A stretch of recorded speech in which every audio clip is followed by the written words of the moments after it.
ओम निरंजनम नित्यमनंतरूपम भक्तानुकंपाधितविग्रहं वै ईशावतारं परमेशमित्यं तं रामकृष्ण शिरसा नमामः। जननीं शारदां देवीं रामकृष्णं जगद्गुरुं पादपद्मे तव स्थित्वा प्रणमामि भगवन्। ओम नमस्ते ज्योतिराजाय विवेकानंदशूरये सच्चित्सुखस्वरूपाय स्वामी नेतापकारिणे। ঠাকুর মা ও স্বামীজির চরণে নত মস্তকে প্রণাম নিবেদন করলাম। নমস্কার জানাই প্রাণারাম বাংলা চ্যানেলের সমস্ত শক্তিমণ্ডলী এবং দর্শক মণ্ডলীর উদ্দেশ্যে। নমস্কার রইল এই চ্যানেলের প্রাণপুরুষ শ্রী পবিত্র কুমার সুর মহাশয়ের করকমলে। আজ আমরা শ্রীমদ দর্শন শ্রীমদ কথামৃত নামে যা পরিচিত স্বামী নিত্যানন্দের লেখা, সেখান থেকে কিছু অংশ এই অনুষ্ঠানে আলোচনা করব। আমরা শ্রীমা কলকাতায় রয়েছেন, সেই অবস্থাতে রয়েছি। একটা রবিবারের দিনের কথা আমরা বলছি, যেদিন খুব ভক্ত সমাগম হয়েছে। মটন স্কুলের দোতলায় পুরো সারা দিন ধরে শ্রীমা অনেক কথা বলেছেন এবং সেখানে শ্রীমা সারাদিন ধরে যেমন কথা বলেছেন, ভক্তরাও তেমনি গান করেছেন। সারাদিন সকলের অত্যন্ত আনন্দে কেটেছেন। আর ভজন শেষ হওয়ার পরে যখন শ্রীমার ইচ্ছাতেই ভজন গান করা হচ্ছে, ঠাকুরের নাম গান করা হচ্ছে, তখন বড় জিতেনবাবু এসে উপস্থিত হয়েছেন এবং তখন ওই ছোটো ললিতবাবু তার কানে কানে গিয়ে বলছেন যে আজকে উনি এত কথা বলেছেন আর আপনি বকাবেন না, ওনাকে একটু কথা প্রশ্ন কম করবেন যাতে ওনাকে কথা কম বলতে পারে। তখন শ্রীমা বলছেন যে তেমন আর কি কথা বললাম, সারাদিন তিনি কথা বলেছেন কিন্তু বলছেন তেমন আর কি কথা বললাম। সেন্ট জনের গসপেলের শেষে আছে, তার কথা যদি লেখা যেত তবে সংসারে ধরবে না। যদি যীশুখ্রিস্টের কথা বলছেন যে যদি তার কথা লিখতে পারা যেত তাহলে সংসারে সেই কথা ধরবে না। তার সম্পর্কে এত কিছুই বলতে পারা যায়, বলে কোনো শেষ হয় না আর তৃপ্তিও মেটে না। তো এখানে শ্রীমা ভক্তদের সঙ্গে বলছেন যে ক্রাইস্টের কথা যেমন তার যে ভক্ত, প্রেমিক ভক্ত সেন্ট জন বলেছিলেন, তেমনি আমিও বলি যে ঠাকুরের সম্পর্কে হিমালয় পরিমাণ যদি কালি আর সমুদ্র যদি সেখানে দোয়াত হয়, কল্পবৃক্ষ যদি কলম হয়, পৃথিবী যদি পত্র হয় এবং লেখক স্বয়ং সরস্বতী হয়, তাহলে অনন্তকাল ধরেও যদি লেখা হয় তবুও তাঁর গুণের কোনো শেষ হবে না। অর্থাৎ তাঁর গুণের কথা যদি লেখা হয় এবং এই বিরাট একটা যে তার যে সম্পর্কে যে সমস্ত তিনি সারা জীবন ধরে দেখেছেন ঠাকুরকে, ঠাকুরের কথা শুনেছেন এবং সেগুলো যদি লেখা হয়, স্বয়ং মা সরস্বতী এসে যদি লেখেন, পৃথিবীর উপরে যদি লেখা হয়, তাহলে অনন্তকাল ধরেও যদি লেখেন তাহলে সেই কথা শেষ হবে না। অর্থাৎ ঠাকুরের গুণকীর্তন তাতেও শেষ করা যাবে না। এটাই হচ্ছে তার কথামৃত। শ্রীমা বলছেন দেখুন, এটাই হচ্ছে তার কথামৃত, যে অমৃত সাগরে জল ঘরা ঘরা খেলেও যেটা, খড়কে দিয়ে একটুখানি ছিটে দিলেও তাই, অর্থাৎ অমর হবে। অর্থাৎ অমৃত সাগর থেকে যদি এক ফোঁটা জলও যে আমাদের জিভে পড়ে তাহলেও সেটা অমর হবে। সেই জন্য সেটাই হচ্ছে ভরসা। তার কথা বলতে আর কষ্ট কি, আশও মেটে না। কথা যতই বলা হয় ততই মনে হয় যেন কম পড়ে গেল। শ্রীমা ভক্তদের কাছে একটা দিনের কথা বলছেন, তাঁর জীবনের একটা দিন বলছেন। তিনি খুব অসুস্থ হয়ে পড়েছিলেন। একটা সময় শ্রীমা অত্যন্ত অসুস্থ হয়ে পড়েছিলেন। তখন ডক্টর সত্যশরণ চক্রবর্তী শ্রীমাকে এসে দেখছিলেন। তো তিনি বাড়ির লোকেদের বলেছেন যে ওনার যা ইচ্ছা করে, যার সঙ্গে কথা বলতে ইচ্ছা করে, যা কিছু ভালো লাগে সেটাই করতে দেবেন। যদি কিছু শুনতে ভালো লাগে, গান হোক, কবিতা হোক, সেটাই শুনতে দেবেন, যদি কারোর সঙ্গে কথা বলতে ভালো লাগে সেটাই মানে কথা বলতে দেবেন। এইটা বলার পরে তো দেখা গেল যে অন্য ডাক্তারেরা তাকে বলেছিল যে একদম যেন কথা কম বলেন বা কথা যেন না বলেন, কারণ এটাতে জ্বর কিছুতেই তার কমছিল না। কিন্তু ডক্টর সত্যশরণ চক্রবর্তী যখন এই কথা বলে গেলেন, শ্রীমা বলছেন যেন হাঁপ ছেড়ে বাঁচলেন এবং এই যে কথা বলতে পারলেন, তাতে দেখা গেল যে জ্বরও বন্ধ হয়ে গেল এবং তার আরামও খুব তাড়াতাড়ি হয়ে গেল। কারণ ভক্ত যেহেতু সত্যশরণ চক্রবর্তী একজন বিশিষ্ট ভক্ত ছিলেন, সেজন্য তিনি বুঝতে পেরেছিলেন যে কী করলে তবে উনি সুস্থ হবেন। তো সেইভাবেই যে বলে গিয়েছিলেন, নির্দেশ দিয়ে গিয়েছিলেন এবং সেই কাজ করে তিনি কিন্তু খুব তাড়াতাড়ি সুস্থ হয়ে গেলেন। তো শ্রীমা বলছেন যে এই ডিপার্টমেন্টটা হচ্ছে কার? ভগবানের। যারা এখানকার লোক তারা তার কথা না বলে, অর্থাৎ ভগবানের ডিপার্টমেন্টের লোক যারা, তারা তার কথা না বলে কি করে পারে? তারা তার কথা না বলে তো কি করে, মানে সেই উদাহরণ দিতে গিয়ে শ্রীমা বলছেন ওই যে দেখুন না, লোকজন যখন চাকরি করে তখন তারা দিব্যি ভালো তাকে চাকরি করে, যেই মুহূর্তে রিটায়ারমেন্ট তারা হয়, রিটায়ার করে, রিটায়ারমেন্ট নেয় যখন তারা, তারপরেই দেখা যায় পেনশন নেওয়ার পরেই ফস করে মরে যায়। অর্থাৎ তার যে এতদিন কাজ করছিল তাতে কিন্তু দিব্যি সুস্থ ছিল, সকলের সঙ্গে কথাবার্তা বলছে, কাজ করছে, তাতে মানুষটা কি হয়? ঠিক থাকে। কিন্তু যেই মুহূর্তে বাড়িতে বসে গেল তখন যেন তার মাথার মধ্যে রাজ্যের চাপ এসে পড়লো, অর্থাৎ কথা বলতে পারছে না, প্রাণের লোকেদের সঙ্গে দেখা করছে না, তার যে নিজের যে কাজে তার অনেক বেশি ভালো কাজ করতে পারতেন সেগুলো সব করা হচ্ছে না। যার ফলে তখন কি করে, ওই পেনশন পাওয়ার পরেও দেখা যায় তারা কাজ খোঁজে বা অন্যান্য বিভিন্ন রকম কাজ করে, কারণ সেটা তাদের অভ্যাস হয়ে গেছে। একটা মাছ যখন ডাঙায় মানে পড়ে যায় তখন কি হয়, যে লাফাতে থাকে, মানে জলে থাকলে পরে তার জীবন, জল থেকে যে উঠে যায় তখন ছটকাতে থাকে, হয়তো কিছুক্ষণ রাখলেই সে মারা যাবে, কিন্তু তাকে ধরে যদি কেউ মানে জলে ছেড়ে দেয়, যেমন ঠাকুর একবার করেছিলেন, পায়ের কাছে একটা মাগুর মাছ পড়ে গিয়েছিল, তো পা দিয়ে ঠেলতে ঠেলতে ঠাকুর তাকে জলের কাছে দিতেই সে তখন জলের মধ্যে দিব্যি খেলে নেমে চলে গেল এবং জলের মধ্যে খেলা করতে লাগলো। সেটা যখন ঠাকুর হৃদয়কে বলেছিলেন যে পিতু, আমার পায়ের কাছে একটা এত বড় মাগুর মাছ ছিল, আমি তাকে ঠেলে জলে নামিয়ে দিলাম, তখন হৃদয় বলেছিল যে মামা তুমি করলেটা কি? যে অর্থাৎ ওই মাগুর মাছটাকে যদি ডাঙায় আর কিছুক্ষণ রাখা হতো তাহলে তো সে মরে যেত। তো এইরকমই ওই প্রাণ পেয়েছিল মাগুর মাছটা জলে পড়ার জন্য। ঠিক এটাই হচ্ছে ঈশ্বরের কথা শুনতে যাদের ভালো লাগে, বলতে যাদের ভালো লাগে, তাদের যদি সেই কাজটাই করতে দেওয়া হয় তাহলে তাদের মন প্রাণ সমস্ত কিছুই আনন্দিত হয়ে যায় এবং তার ফলে তাদের হচ্ছে কি জীবনটা বাঁচে। এবং যাদের জীবন হচ্ছে ঋষির জীবন, যারা ঈশ্বরের নামগুলো কীর্তন নিয়ে যারা আছে, তারা যদি ঈশ্বরের নামই করতে না পারলো তারা কিভাবে বেঁচে থাকবেন? তাদের বেঁচে থাকার আর কোনো রকম ইচ্ছাও জাগে না এবং যার ফলে দেখা যায় যে তাকে যদি সেই কাজটা করতে বারণ করা হয় তাহলে খুব তাদের রোগও সারে না আর খুব তাড়াতাড়িও তারা এই পৃথিবীর মায়া ছেড়ে চলে যায়।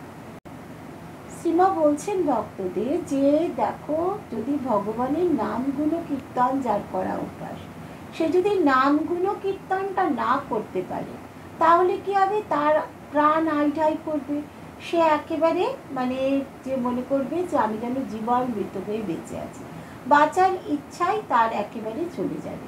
এই প্রসঙ্গে দক্ষিণেশ্বরের একটা কথা তিনি মানে একটা গল্প তিনি বলছেন সমস্ত ভক্তদের কাছে, যে দক্ষিণেশ্বরে একটা পাগলি আসতো, ঠাকুরকে দেখলেই সে বলতো আমার মধুর ভাব, আমার মধুর ভাব, এই কথা বলে ঠাকুরের দিকে এগিয়ে যেত আর ঠাকুর ধীরে ধীরে যে পালিয়ে যাওয়ার চেষ্টা করতেন। তো একবার ঠাকুর ওরকম যে খেতে বসেছেন, তো সেই সময় ওই পাগলি এসেছে এবং ওই আমার মধুর ভাব, আমার মধুর ভাব করে ঠাকুরের কাছে বলতে শুরু করেছে।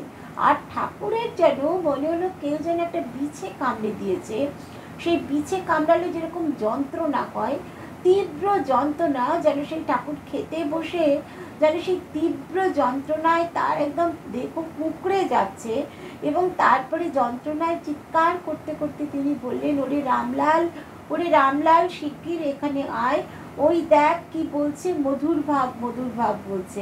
আর তারপরে যখন ওকে সরিয়ে নিয়ে যাওয়া হলো, তখন ঠাকুর ঠিক হলেন। তারপরে দক্ষিণেশ্বর ছেড়ে যখন তিনি কাশীপুরে রয়েছেন, কাশীপুর বাগান বাড়িতে রয়েছেন, তখন একদিন ঠাকুরের কাছে কেউ ছিল না। তখন মানে মাও নেই, আর ওদিকে অন্য ভক্তরা তারাও হয়তো বিভিন্ন কাজে রয়েছে। তখন সেই পাগলি মানে ঢুকে পড়েছে সেখানে। আর ঢুকে পড়তেই ঠাকুর তখন মানে এত চিৎকার করে উঠেছেন যে অন্য সবাই তখন সেই পাগলিকে ঠেলে সেখান থেকে সরিয়ে দিল। ঠাকুর পরে বলেছিলেন যে ও যদি আর কিছুক্ষণ থাকতো, আর কোনোভাবে যদি আমায় স্পর্শ করে ফেলতো, তাহলে আমার দেহ তক্ষুনি চলে যেত। অর্থাৎ এইরকম সমস্ত মানুষজন থাকে যাদের স্পর্শ করলে, যে যাদের মানে দেহের সঙ্গে কোনো রকমভাবে টাচ লাগলে বা স্পর্শ করলে সঙ্গে সঙ্গে দেখা যায় যে মানে দেহের মধ্যে জ্বালা হচ্ছে। আবার যদি শুদ্ধ শক্ত ভক্ত তারা যদি স্পর্শ করে, তাহলে দেখা যায় কি যে দেহ থাকে। অর্থাৎ কোনো মানে সাধু মানে মাকেও আমরা দেখেছি যে মাকে যখন কোনো ভক্ত প্রণাম করতেন, বিশেষ করে দুর্গা পুজোর সময় ও দলে দলে ভক্ত আসতেন, মাকে প্রণাম করতেন, আর মা সন্ধেবেলায় গঙ্গা জল দিয়ে কেবল পাটা ধুতে থাকতেন। তখন যোগীন মা একদিন বলেছে, ও মা, এই সন্ধেবেলায় তুমি এরকমভাবে পা ধুচ্ছ, সর্দি করবে তো। তখন মা বলছেন, কি করবো যোগেন, একটা লোক যেন এসে প্রণাম করে, মনে হয় শরীর যেন জুড়িয়ে গেল। আর একজন প্রণাম করে, দেহ যেন মনে হয় যেন জ্বলে পুড়ে গেল। তো সেই জন্যেই মা এরকমভাবে যে পা ধুচ্ছিলেন। তো সেই কথাতেই মানে সেই রকম কথার পরিপ্রেক্ষিতেই শ্রীমা বলছেন যে যারা ভালো শুদ্ধ শক্ত তারা যদি প্রণাম করে বা তারা যদি শরীরকে স্পর্শ করে, তাহলে শরীর থাকে। আর যদি কারোর মধ্যে কোনো পাপ তাপ থাকে, সেরকম মানুষ যদি স্পর্শ করে, তাহলে শরীর চলে যায়। এবং সেই জন্যই বলছে, এই যে তার রোগ হয়েছিল, সেই রোগ তো তার মতন লোকের হওয়ার কথা নয়, কিন্তু এই যে বিভিন্ন রকম লোক এসে তাকে প্রণাম করা, বিভিন্ন রকম লোক এসে তার কাছে বসা, এই সমস্তগুলো করার জন্যই যারা কলুষ ভাব নিয়ে যেত, তাকে স্পর্শ করত, তাইতেই তার অসুখ হয়েছিল। না হলে তার আবার অসুখ কিসের জন্য পাবে।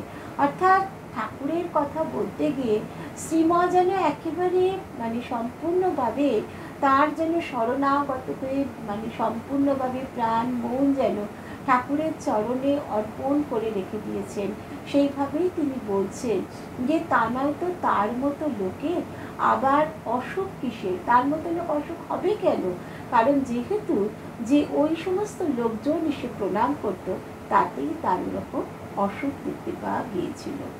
আর একটা দক্ষিণেশ্বরের আর একটা গল্প শ্রীমা বলছেন ভক্তদের কাছে, কারণ ভক্তদের কাছে তিনি দক্ষিণেশ্বরের যে সমস্ত কথাগুলো বলছেন, তাতে ভক্তরা কি হচ্ছে, প্রাণ পাচ্ছে যেন।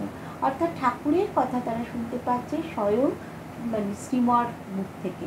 সেজন্য এটাকেই বলা হচ্ছে যে শ্রীমা যা বলছেন সেটাও যেন শ্রীমা কথামৃত। তো শ্রীমা বলছেন ভক্তদের যে আর একবার ঠাকুর বসে আছেন তার যে ছোট খাটটার উপরে, তার সমাধিতে তিনি রয়েছেন। আর বরিশালের একজন ভক্ত, তিনি যে এসেছেন রিটায়ার করার পরে, ব্রজমোহন বাবু, তিনি রিটায়ার করার পরে ঠাকুরের কাছে এসেছেন এবং এসে তারপরে কদিন দক্ষিণেশ্বরে রয়েছেন। এবার দুপুরে খাওয়া দাওয়ার পরে বিভিন্ন ভক্তরা রয়েছে, তারা সব কথাবার্তা বলছে। এবার কথাবার্তার মধ্যে পাঁচ মিশালি কথা হচ্ছে, কখনো দেখা যাচ্ছে যে ঠাকুরের কথা হচ্ছে, কখনো দেখা যাচ্ছে যে অন্য কথা হচ্ছে। অর্থাৎ এই যে পাঁচ মিশালি কথার মধ্যে তখন হঠাৎ করে ঠাকুরের কথা যখন হচ্ছে, তখন তার জন্য চেতনা ফিরে এসছে। তিনি তখন হাত জোর করে সমস্ত ভক্তদের বলছে যে আপনারা আর এই সমস্ত কথাগুলো বলবেন না। অর্থাৎ এই যে পাঁচমিশালি কথা বলছেন, যে ঠাকুরের কাছে এসেছেন সুতরাং ঠাকুরের কথা বলতে হবে। সেখানে পাঁচমিশালি কথা বললে কি হয়, যে শরীরটা যেন ভালো লাগে না। তখন ব্রজমোহন বাবু তিনি হাত দুটো জোর করে ঠাকুরকে বলছেন যে প্রভু আমাদের রোগ তো আপনি বুঝতে পেরে গেলেন। অর্থাৎ এই যে আমরা মানে যে সমস্ত মানুষজন সাধারণ গৃহস্থ বা সংসারে থাকা মানুষ, তারা কি করে সবসময় ওই পাঁচমিশালি কথাই বলে অভ্যস্ত। এই ঠাকুরের কথা বলছে, আবার পরক্ষণেই সংসারের কথা বলছে, বা হয়তো রাজনীতি নিয়ে কথা বলছে। এইগুলো করতে এটাই হচ্ছে সাধারণ মানুষের রোগ। বলছে প্রভু আপনি তো বুঝে গেলেন আমাদের কি রোগ, এখন কৃপা করে ওষুধ দিন, যে ওষুধ দিয়ে এই রোগ একেবারে দূর করে দিন। তো এটাই হচ্ছে যে শ্রীমা বলছেন যে ঠাকুর চৈতন্যদেব এরা সবাই হচ্ছে যে এই ধরনের ভক্ত, এবং এই ধরনের তারা যে ঈশ্বরের কথা বই তারা থাকতে পারতেন না। সেজন্য পুরীতে চৈতন্যদেবের কথাও বলছেন যে পুরীতে চৈতন্যদেব একেবারে সমাধিস্থ, যেই ভগবানের নাম তার কানে প্রবেশ করত তখনই বাহ্য চেতনা ফিরে আসতো। ঠাকুরেরও ঠিক তাই হতো, যে একেবারে সমাধিস্থ, একবারে অন্তর্দশা, একেবারে বাহ্য জ্ঞান শূন্য। কিন্তু যখনই ঈশ্বরের নাম করা হতো তখনই কি হতো, চেতনা ফিরে আসতো। ঈশ্বরের নাম এরকমই যে ভেতরে ঢুকে কাজ করে। তো সেখানে তখন ছোট জিতেন একটা কথা বলছে যে মঠে খোকা মহারাজ বলছিলেন যে স্বামীজি মহারাজ এরা সব থাকতে মহাপুরুষ মহারাজ এত কথা বলতেন না, কিন্তু এখন এত কথা বলেন যে কথা আর ফুরোয় না, আর কষ্টও যেন হয় না, মাথা খারাপ হয়ে যাবে আমার। খোকা মহারাজ বলছেন যে এত কথা বলছেন, অর্থাৎ তিনি ঈশ্বরের নামই করছেন, তো সেখানে বলছেন মাথা খারাপ হয়ে যাবে যে আমার এত যদি কথা বলে। তখন শ্রীমা বলছেন যে না, তার কথা বললে মাথা খারাপ হয় না, এতে বরঞ্চ জীবনী শক্তি বাড়ে। কেউ কেউ ঠাকুরকে বলতো আপনি এই যে সমস্ত দর্শনাদির কথা বলছেন এগুলো সব হচ্ছে হ্যালুসিনেশন, মনের ভ্রম। ঠাকুরের বালক স্বভাব, বালক যেমন মায়ের কাছে গিয়ে সব কথা লাগিয়ে দেয়, তখন ঠাকুরও জগন্মাতার কাছে বলতেন গিয়ে যে মা আমার দর্শনাদি ইত্যাদিকে এরা সব বাতিক বলছে গো। তখন মা বলতেন যে মনের ভ্রম কি করে হয় বাবা, যা বলছো সবই তো মিলে যাচ্ছে। জগন্মাতা ঠাকুরকে বলছেন যে যা তুমি বলছো সবই তো মিলে যাচ্ছে।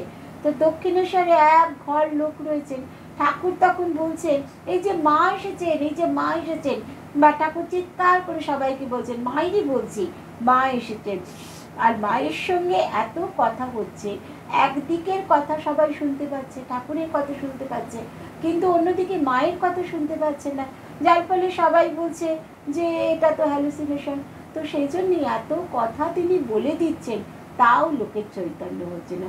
শ্রীমা বলছেন এটাই হচ্ছে সংসারী মানুষের কষ্ট, যে তারা বুঝতে গেলেও বুঝতে পেরে ওঠে না।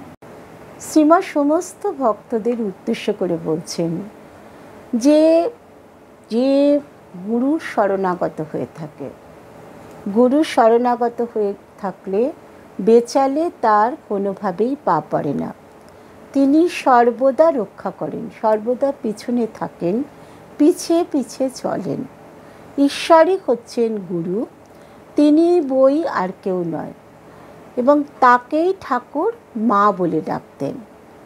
কেউ কিছু বললে অমনি বলতেন কি যে আমার ভাবনা কি, আমার তো মা রয়েছেন, সব দেখছেন, সব জানেন, সব করাচ্ছেন ওই মা। আমি খাই দাই আর মা মা করি। গুরু হচ্ছেন এমনই জিনিস। গুরু মানে ভক্তের জন্য ব্যাকুল হয়ে থাকেন, তিনি সমস্ত কিছু দেখেন। আমরা ভাবছি কি আমরা সব কিছু করছি, আমরা আমাদেরটা দেখছি, কিন্তু গুরু নিজেই দেখেন, তিনি আমাদের জন্যেই ভাবেন, এবং জপ ধ্যান যা কিছু আমাদের করতে হবে সমস্ত কিছু ঠিক করছেন কে, তিনি।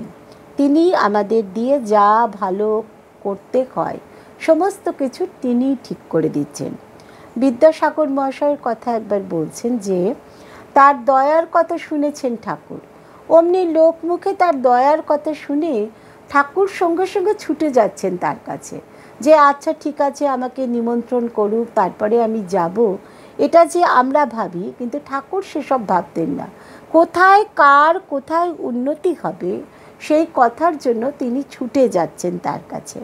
এবার তারপরে হরিতকি বাগানে একজন ভক্ত, সে নির্জনে ঈশ্বর চিন্তা করত। একদিন তার বাড়িতে গিয়ে ঠাকুর হাজির হয়েছে। মানে বিদ্যাসাগরের কাছে তিনি গেলেন, তাও না হয় মেনে নেওয়া যায়, কিন্তু একজন ভক্ত যে নির্জনে ঠাকুরের নাম করছে, তার বাড়িতে গিয়ে ঠাকুর উপস্থিত হয়েছেন।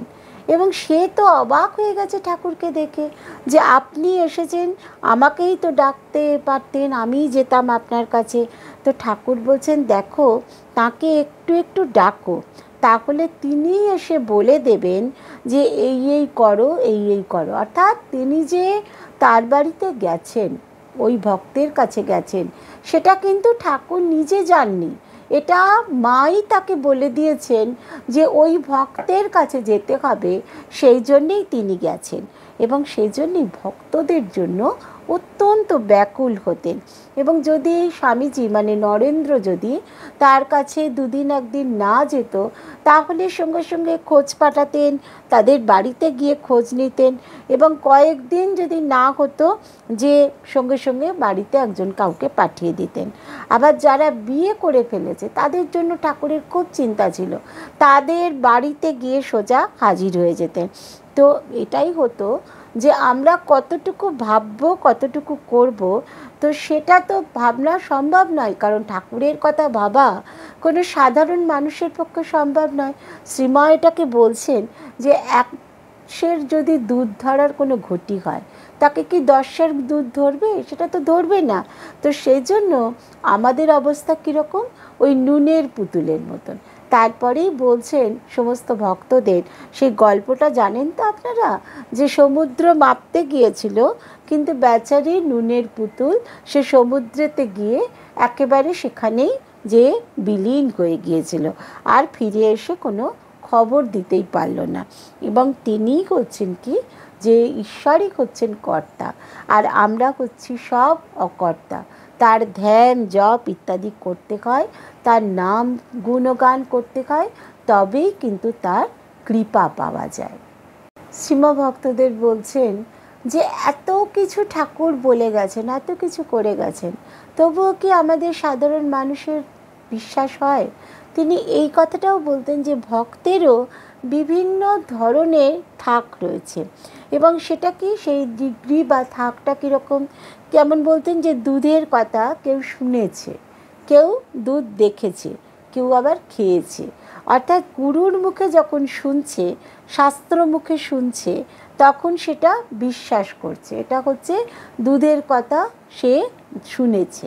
আবার কতকগুলো নিজের ধারণা হয়, নিজে একটু শাস্ত্র পাঠ করলো, কিছু কিছু ধারণা হলো, সেটা হচ্ছে দুধে দেখেছে। কিন্তু যে খেয়েছে সে দুধের স্বাদটা কীরকম সে জানে, এবং অর্থাৎ তার ঈশ্বর দর্শন হয়েছে। তাহলে ঈশ্বর দর্শনেরও হচ্ছে 3 থাক বা 3টে ডিগ্রি, একটা হচ্ছে দেখেছে, একটা হচ্ছে শুনেছে, একটা হচ্ছে খেয়েছে। এবং এই যে খেয়েছে অর্থাৎ তার দর্শন হয়েছে, কথাবার্তা হয়েছে ঈশ্বরের সঙ্গে, এটা হচ্ছে পাকা অবস্থা, এবং এটাই হচ্ছে বিজ্ঞানীর অবস্থা। এই বিশ্বাস ছিল কার? যে যীশুখ্রিস্টের, যিনি ওই ক্রুশে বিদ্ধ হয়েছিলেন। তখন বড়জিতেন বলছেন যে ঈশ্বরের কথা যত শোনা যায়, তৃপ্তি আর কিছুতে হয় না। তখন শ্রীমা বলছেন যে কি করে তৃপ্তি হবে? ঈশ্বরের কথা শোনা হচ্ছে যে সাগরের কথা শোনা, যে ঈশ্বর হচ্ছেন অনন্ত, কি করে তোমার তৃপ্তি হবে? তো শ্রীমা তারপরে আবার গুরু মাহাত্ম্য বর্ণনা করতে লাগলেন, এবং বলছেন যে একবার একজন ভক্ত যে তার সংসারের জ্বালায় জ্বলে পুড়ে সে ঠাকুরের ওখানে গেছেন, এটা শ্রীমান নিজের কথাই বলছেন। তো বলছেন যে তখন আর মনে হচ্ছে যে জীবন দুঃখ কষ্ট এগুলো সহ্য করার থেকে মরে যাওয়া অনেক ভালো। যে দুঃখ কষ্ট মানে ভোগ করার থেকে সুইসাইড করা অনেক ভালো। এইরকম সমস্ত চিন্তা ভাবনা করতে করতে ঠাকুরের কাছে গিয়ে তিনি পড়েছেন। ঠাকুর সব কথা শুনে বলছেন, কি দায় পড়েছে, তুমি মরতে যাবে কিসের জন্য? তোমার যে গুরু রয়েছেন তিনিই সব কিছু দেখছেন। গুরু কি চারটিখানি কথা গো, তো বললেই কি মরা তোমার হয়ে যাবে? অর্থাৎ শ্রীমা তখন জানেনই না, সংসারের চাপে তিনি ভাবছেন যে এই জীবন আর রাখবো না, এত দুঃখ কষ্ট আর সহ্য হয় না। সেই করতে করতে তিনি মানে বোনের বাড়ি যেতে গিয়ে, তারপরে বোনের বাড়িতেও আর এক বন্ধুর বাড়িতে গেলেন, তিনিও দেখলেন যে এসে থাকবেন নাকি, এরকম সব হতে হতে তারপরে সোজা চলে গেছেন ওই একজনের সঙ্গে যে দক্ষিণেশ্বরে। সেখানে গিয়ে ঠাকুরকে দেখছেন এবং ঠাকুরও তাকে দেখছেন, এবং তখনই ঠাকুরের কাছে তিনি মানে বলেছেন যে তার এই মানে মরার ইচ্ছা হয়েছিল, কারণ সংসারের যে দুঃখ কষ্ট তিনি আর নিতে পারছেন না।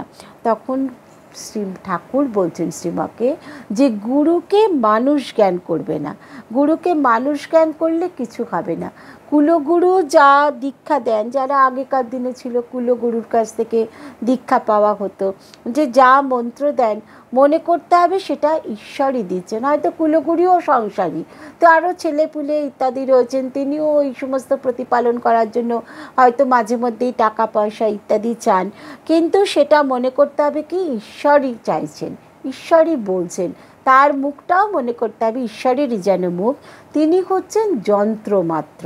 ঠাকুর বলতেন এই সংসার সমুদ্র এক গুরুই পার করে দিতে পারেন, গুরু বিনা আর কারোর সাধ্য নেই এই সংসার সমুদ্র পার করে দেবে। গুরু মানে হচ্ছেন কি, তিনিই হচ্ছেন ঈশ্বর। এবং তার যে আমাদের শ্রীকৃষ্ণ ভগবান, তিনি অর্জুনকে কি বলেছিলেন যে আমার শরণাগত যদি তুমি হতে পারো, কেবল তাহলেই মায়াপাশ ছিন্ন হতে পারে, অন্য আর কোনো পথ নেই। মামি বোঝে প্রপদ্যন্তে মায়ামেতাং তরন্তিতে। এটা যে আমার যদি শরণাগত হতে পারো তবেই এই মায়াপাশ থেকে মুক্ত হতে পারো, ছিন্ন হতে পারে, তা নয়তো এই মায়াপাশ কিছুতেই ছিন্ন হওয়া সম্ভবপর নয়। সমস্ত ভক্তদের শ্রীমা বোঝাচ্ছেন যে দেখো আমরা এই যে কর্তা সাজি, সেই কর্তা সাজি কিসের জন্য? এই শরীরটা নিয়েই তো আমাদের যত অহংকার, যত কিছু, তো এটাও তো তিনিই দিয়েছেন। তো এই যে সুন্দর সিস্টেম একটা তৈরি হয়েছে, যে আমাদের এই শরীরের মধ্যে চোখ, কান, নাক ইত্যাদি যেমন রয়েছে, তেমনি ভিতরে একটা পরিপাক শক্তি রয়েছে, লিভার রয়েছে, নার্ভাস সিস্টেম রয়েছে, এবং কত কি তিনি করে দিয়েছেন। তাই এটাকে কি বলা হচ্ছে, যে দেহটাকে কলেবর বলা হচ্ছে, যে সমস্ত ধরনের রিপুর পীড়ন ইত্যাদিগুলো যার জ্বালায় সব অস্থির, এটাও হচ্ছে তারই করা। একটু পরিশ্রম হলো অমনি ঘুম পেয়ে গেল, আবার এত সব কাণ্ড করে দিলেন, তবু আমরা কি বলি যে আমরা কর্তা। তো ঠাকুর নিজেই বলতেন যে লোকে এই যে কর্তা কর্তা করে নিজেদের বলে, আমি তো দেখছি সবই হচ্ছেন তিনি, কিন্তু এই যে আমাদের ভিতরে যে আমি ব্যাপারটা কি, যে কোনো কথা বলতে গেলে দেখবেন যে মানুষজন আমি মানে প্রচুর পরিমাণে করে, যে আমি কথাটা খুব তাড়াতাড়ি চলে আসে আমাদের মুখে।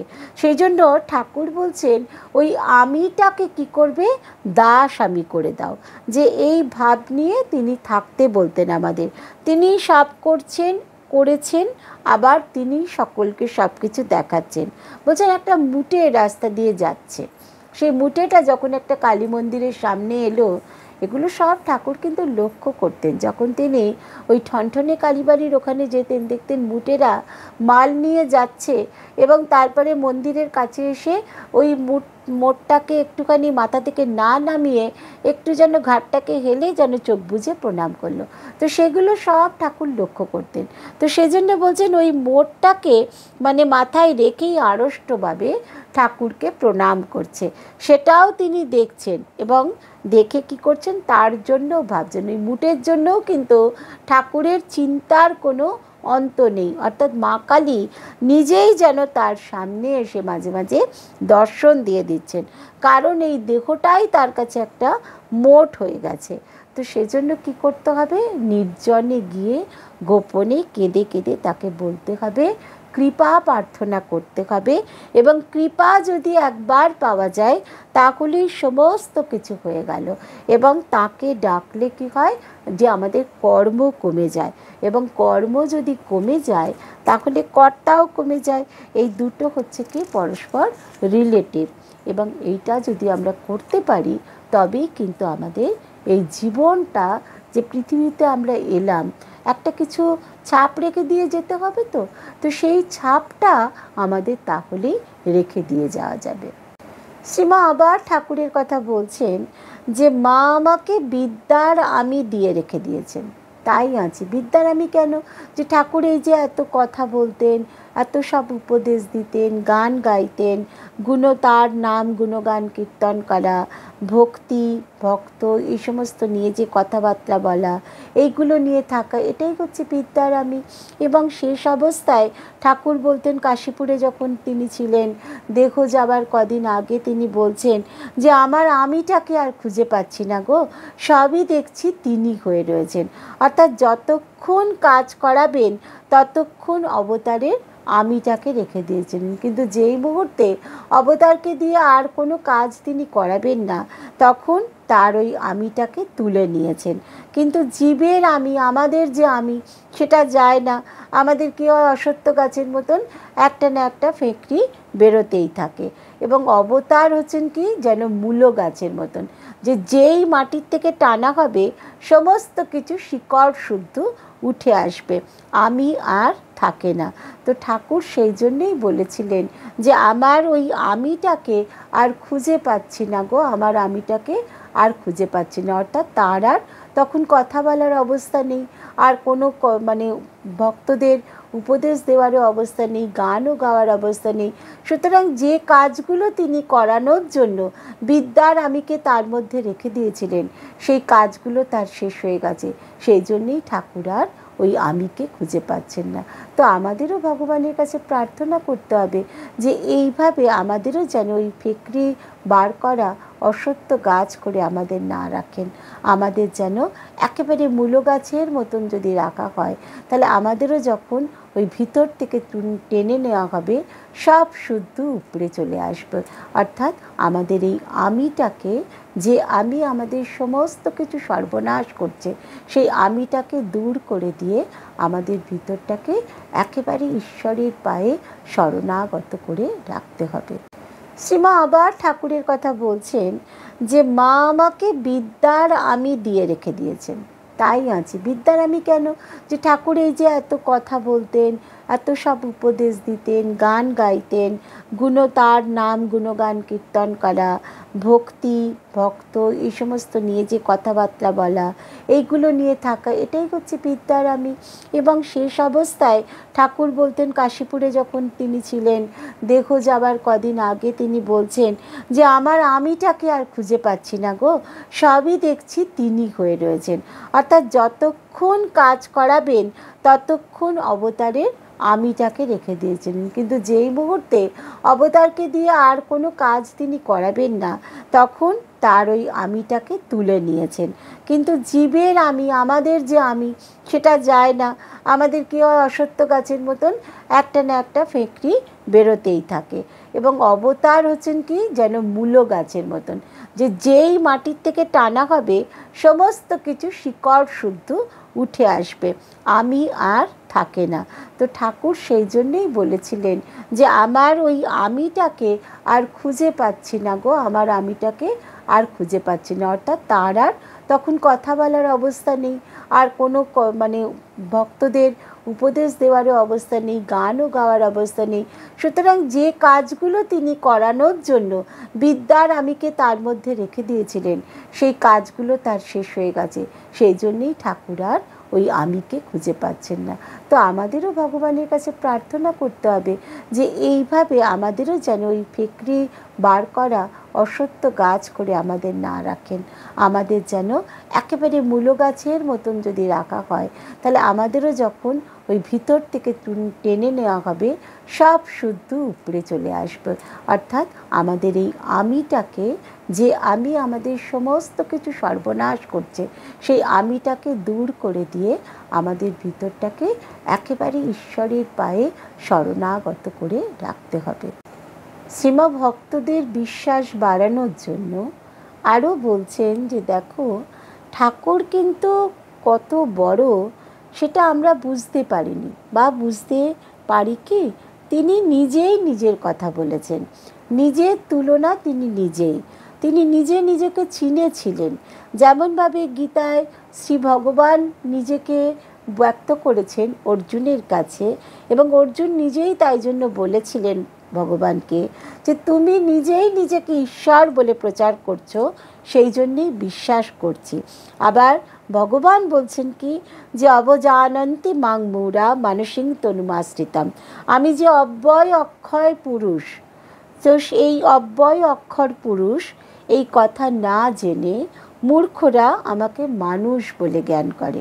ঠাকুর বলেছিলেন ভক্তদের কি, যে তোদের কিচ্ছু করতে হবে না, তোরা এখানে এলে গেলেই হবে। অর্থাৎ এই কথা কেই বা বলতে পারে যে তার কাছে গেলে এলেই হবে? এই যে তিনি যে পূর্ণ ব্রহ্ম অবতার ছিলেন, পূর্ণ ব্রহ্ম ভগবান ছিলেন, সেই জন্য নিজে কথা জানতেন বলেই ভক্তদের বলেছিলেন তোদের কিচ্ছু করতে হবে না, তোরা এখানে আসলে গেলেই হবে। এবং জপ তপের উদ্দেশ্য তাকে লাভ করা। যে জপ তপ আমরা কেন করি? ঈশ্বরকে প্রাপ্তির জন্য। তো জপ তপের উদ্দেশ্য হচ্ছে তাকে লাভ করা। এখানে সাক্ষাৎ লাভ হচ্ছে, তাহলে ওসবের আর দরকার নেই। যে এখানে সরাসরি এসে অবতার পুরুষকে দর্শন করতে পারছি, তার কথা শ্রবণ করতে পারছি, তাকে প্রণাম করে স্পর্শ করতে পারছি, সুতরাং আর ঈশ্বরের লাভের জন্য আর জপ তপ করে কী লাভ? তাকে দর্শন করা মানেই তো তাকে পাওয়া। তো সেই জন্যেই ঠাকুর বলেছিলেন যে এখানে এলে গেলেই হবে, তোদের আর কিচ্ছু করতে হবে না। শ্রীমা এই যে অপূর্ব একটা আবহাওয়া তৈরি করেছেন, এই ভাবপ্রবাহে অভিভূত হয়ে সমস্ত ভক্তরা চুপ করে রয়েছেন। সবাই একেবারে চুপচাপ তার কথা শুনছে, চোখ বুজে তার কথাগুলোকে উপলব্ধি করার চেষ্টা করছেন। বড় জিতেনবাবু ঠিক আগের দিনও যেমন করেছিলেন, এই দিনও ঠিক একইভাবে যে বলে উঠলেন হঠাৎ করে, দাই উইল বি ডান। তো এই কথাটা শুনে শ্রীমক কিন্তু খুশি হলেন না মোটেই।